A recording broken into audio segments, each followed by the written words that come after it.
Jacob made a prophecy about Jesus about 1800 years before he was born. And this is in Genesis chapter 49, verse 10. And it says, "The scepter will not depart from Judah, nor the ruler's staff from between his feet until he comes to whom it belongs."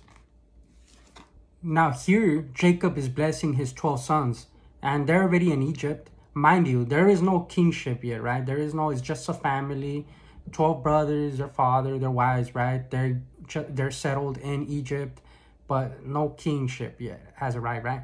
But you see Jacob telling Judah, whom is not even the eldest son, right? And he's giving him a blessing, saying that the scepter will not pass from Judah, right?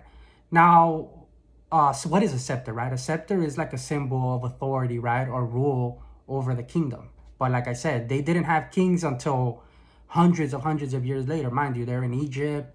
They still haven't been subjugated for the 400 years in Egypt. Moses hasn't come and, freed them. Then the time of Judges, where it's like hundreds of years. Then their first king comes, right? Which is, I believe his name was Saul. And then he wasn't even from Judah, right? And eventually, guess who comes and becomes a ruler, right? King David. Now he's from Judah. So he becomes king. And all the southern kingdoms, right? All their kings, with the exception of one, they were all from the line of David, right? And who do you think comes and is also a descendant of David? Jesus Christ. Now listen to what God the Father says, right? And this is in the book of Micah, chapter 5, verse 2. "But you, Bethlehem, Ephrathah, though you are small among the clans of Judah, out of you will come for me one who will be ruler over Israel, whose origins are from of old, from ancient times." Now here again, right, this is another prophecy pointing to Jesus Christ. Now here we have, right, in the past we have Jacob 1800 years before prophesying about a coming ruler, right?